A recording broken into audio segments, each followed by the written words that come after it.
that we held. Now, our first presentation is on the results from the roundtable on open data and artificial intelligence.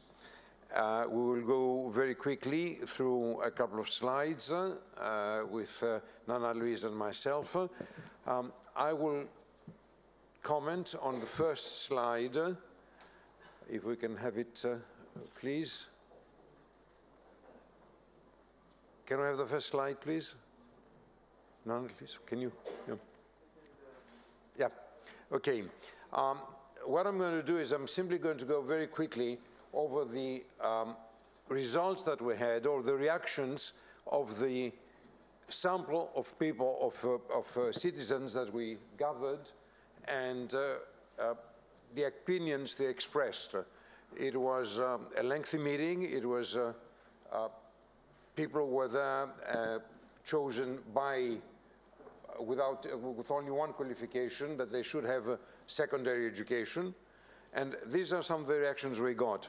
One of the important things that you will see is that they were very open to transactions, the ease of transactions. They accept open data because they enjoy the ease of transaction that they get through the algorithms that depend on the open data. They were particularly concerned about health. There they are willing to give up a lot of the personal information.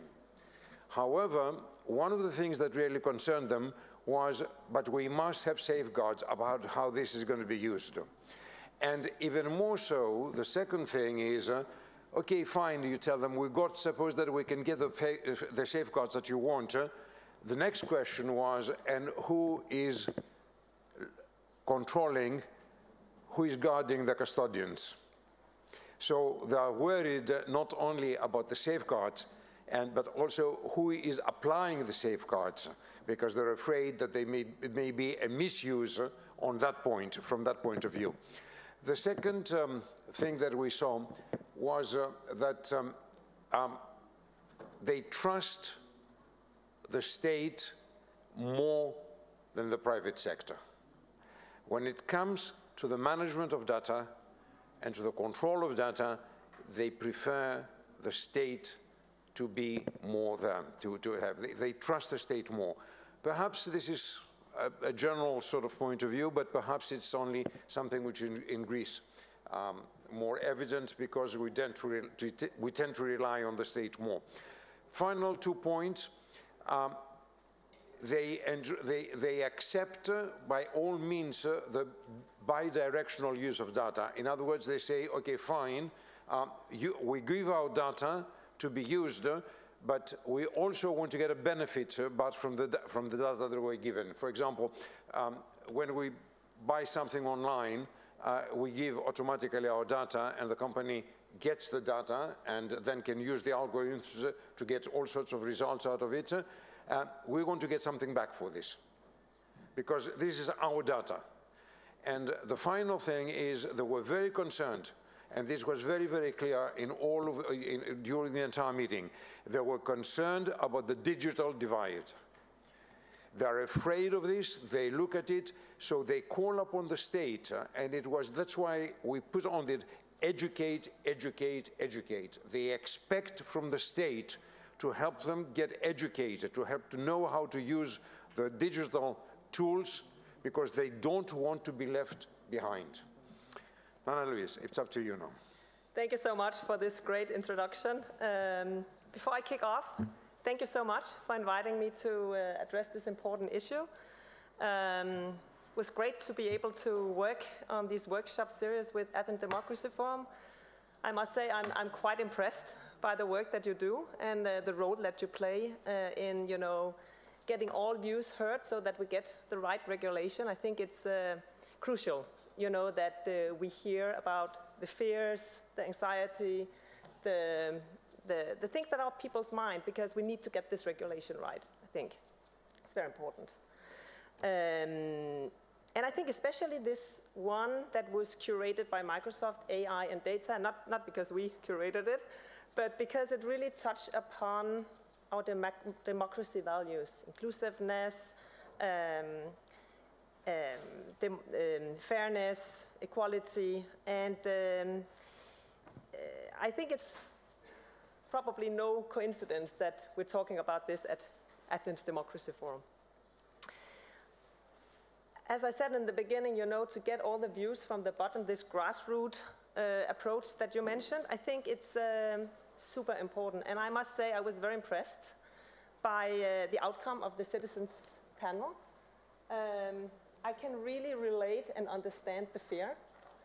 How is my data used? Is there surveillance, digital crime, and this digital divide that you touched upon? I think, there is a real risk that such digital divide can really, have the effect that whole parts of the society or whole countries, they don't get the benefit of this new technology, and the technology train goes on and they are back on the station. So I think this regulation also has to address this. So let me present to you the outcome of the AI and data workshop. Maybe just a few remarks. I mean, open and data and AI is of course interconnected, because AI doesn't work without data. It's like gasoline for a car, this just doesn't work if there's no data to make it work. And therefore, disclosure of data becomes so important. But at the same time, of course, we have to ensure that the disclosure and the framework is safe and secure, and also to a certain extent respect property rights.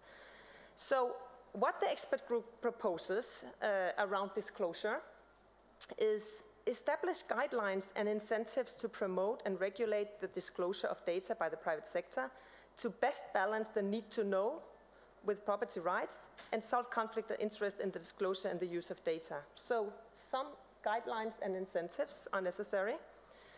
The second recommendation, define processes to quantify the value of data to be disclosed and establish a process of accountability for the disclosure, and also establish specific protocols that will guide, promote the operationalization of ethical considerations.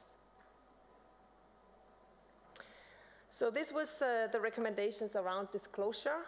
Now moving to the societal and economic impact of the advancement that AI shall bring. And as you already mentioned, it is really imperative to work under a no one left behind mindset.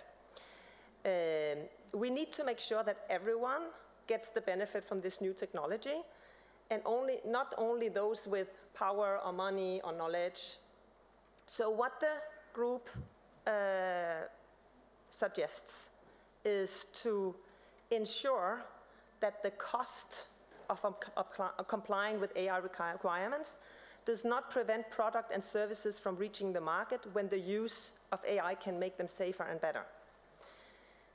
So the repetition of what we saw with the GDPR, the side effects where big companies had a competitive advantage over small and medium-sized enterprise in meeting these regulatory and standard requirements, we should try to avoid that. And another recommendation is to develop and adopt AI requires computing resources for data storage and processing that is super expensive, especially for countries like Greece, where there's a lot of small and medium-sized companies, where it can be a really big cost to store data. So put in place some incentives that would encourage the use of less costly digital solutions, such as cloud computing. That was the other recommendation. And in the light of this no one left behind mindset, of course also, as you mentioned, education is key. So that we make sure that, there's some encouragement for the development of technical skills. And in that respect, the expert group suggested that what we could do, we could consider to extend the Erasmus opportunity to include training program in workplaces like an e-Erasmus, which could promote not only the exchange of intercultural studies, but also exchange of skills as well. So there was another concrete recommendation on skilling. So moving to the third recommendation from the group, it focuses more on the role of the government administrations, and the experts came up with a couple of suggestions that could facilitate the access and the use of data that are owned by the Greek public entities. And the first recommendation is to appoint a data or like digital officer as head of a specialized department in all ministers and organizations to serve as a knowledge point of contact with the private sector as well as an inter-public sector level. So that's one good idea for you. And on top of all the other great things you do, I'm quite impressed actually with the Greek state are doing already. And another recommendation is, you know, for accessibility purposes, it's very important that we have a modern user face and that the minister websites be updated. So, so all citizens are able to access data in an easy way. And the recommendation for a group is to redesign the websites of all ministers and organizations in a unified way so as to provide ease of access and to qualitative information. That's it. So in closing, you know, I think, I have 15 seconds. Okay, I will just say that, you know, just a personal remark or a Microsoft remark is that, you know, as a tech company, we feel a great responsibility. You know, we have great power, but the legislation should not be made by us, you know, should be made by regulators. So we absolutely support regulation and hope that, you know, it can be human-centric and take all these considerations and fears into account. So that's it. Thank you very much. Thank you, Nanna-Louise. Thank you very much.